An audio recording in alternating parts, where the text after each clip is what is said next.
বন্ধুগণ, আজকে আমরা শিখব ING, ES, IED, ER, IER, EST, ILY, VES বসানো নিয়ম।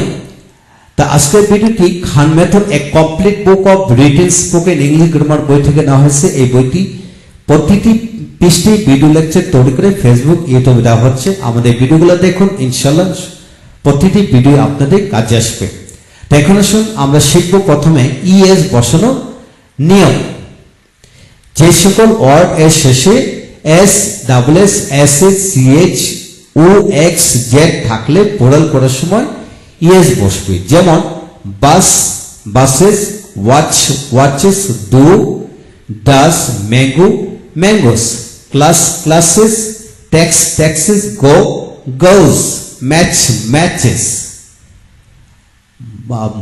বাস, buses, box, boxes, hero, heroes, inch, inches. তো বন্ধুগণ, এখন আসুন দ্বিতীয় নাম্বার নিয়মটা আমরা শিখবো।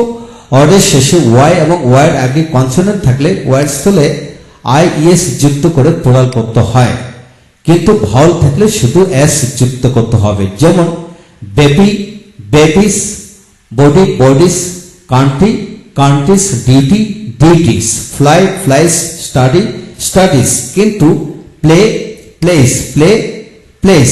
যেমন বয়, বয়েস। বন্ধুগণ, আমাদের এটি শিখতে হবে ওয়ার্ড ওয়ার্ড পরে ওয়ার্ড আগে কনসোনেন্ট থাকলে ওয়াই এস হলে আইএস যুক্ত করে প্লুরাল করতে হবে। যেমন ওয়ার্ড আগে কিন্তু কনসোনেন্ট টি আছে, তাই সিটিস হলো, ডি আছে তাই লেডিস হলো, ট্রাই আছে, আর আছে তাই ট্রাইস হলো, কিন্তু ওয়ার্ড আগে ভাওয়াল থাকলে শুধু এস যোগ করতে হবে। এখন আসুন আমরা দ্বিতীয় নিয়মটা শিখবো, আইইডি বসানো নিয়ম। যেমন ভার্বের past and past participle form করার সময় ভার্বের শেষে ওয়াই এবং ওয়াই এস হলে আইইডি যোগ করলে যোগ করতে হয়, কিন্তু ওয়াই এর পরে ভাওয়াল থাকলে ওয়াই ইডি যুক্ত করতে হবে। তো বন্ধুগণ, নিয়মটি আমরা আবার জেনে নেব। ভার্বের past and past participle form করার সময় ভার্বের শেষে ওয়াই থাকলে ওয়াই এস হলে আইইডি যোগ করতে হবে, কিন্তু ওয়াই পূর্বে ভাওয়াল থাকলে ওয়াই ইডি যোগ করতে হবে। যেমন Cry, cried, carry, carried, apply, applied, try, tried, study, studied, কিন্তু প্লে, প্লেড, প্লে, প্লেড, লে, লেড, সে, সেড, পে, পে, পেড। এগুলো হলো ব্যতিক্রম।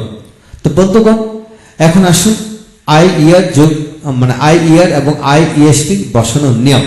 অ্যাডজেক্টিভ এর শেষে ওয়াই এবং ওয়াই পূর্বে কনসোনেন্ট থাকলে ওয়াই এর স্থলে আইইআর এবং ইএসটি যোগ করে কম্পারেটিভ এবং সুপারলেটিভ করতে হয়। যেমন easy, easier, easiest, early, earlier, earliest, busy, বিজিয়ার, busiest, happy, happier, happiest. তো বন্ধুগণ, এখন আসুন পরবর্তী নিয়মটা আমরা শিখব, আইএলওয়াই বসানোর নিয়ম। এলওয়াই যুক্ত করার সময় ওয়ার্ডের শেষে ওয়াই এবং ওয়ার্ড পূর্বে কনসোনেন্ট থাকলে আইএলওয়াই বসে। যেমন happy, happily, lucky, luckily, easy, easily, day, daily, day, daily. বন্ধুগণ, এটা ব্যতিক্রম। এখন আসুন আইএনজি যুক্ত করার নিয়ম শিখব। এক নম্বর হচ্ছে ভার্বের শেষে ই থাকলে ই উভয় দিয়ে আইএনজি যোগ করতে হয়। যেমন কাম, কামিং, কাম, কামিং, রাইট, রাইটিং। তো বন্ধুগণ, এখানে আর টি রাইট হবে, ডাবল হয়ে গেছে, right, writing. Change, changing, change, changing. এখন আসুন দ্বিতীয় পৃষ্ঠা আমরা যাব, আরো কিছু নিয়ম শিখবো। যেমন কিন্তু যদি ই এর উচ্চারণ হয় তাহলে ই বাদ যাবে না। যেমন সি, সি থেকে সে, be, being, be, being, agree, agreeing বা এগ্রিয়েবল। এখন নাম্বার 2, ভার্বের শেষে ওয়াই থাকলে আইএনজি যোগ করার সময় ওয়াই এর কোনো পরিবর্তন হবে না। যেমন Cry, crying, study, studying, carry, carrying, carry, carrying. এখন নাম্বার 3, ভার্বের শেষে আই থাকলে আইএনজি যোগ করার সময় আই এর পরিবর্তে ওয়াই আইএনজি যোগ করতে হবে। যেমন ডিআইই, ডাই, ডাইং, এলআইই, লাই, লাইং, টিআইই, টাই, টাইং। তো বন্ধুগণ, পরবর্তী ভিডিওতে হবে ওয়ার্ড এর শেষ অক্ষর ডাবল হয় এমন শব্দগুলি নিয়ে আমরা আলোচনা করব। তাই ভিডিওগুলো দেখুন, ইনশাআল্লাহ প্রত্যেকটা ভিডিও আপনাদের কাজে আসবে। Thank you very much.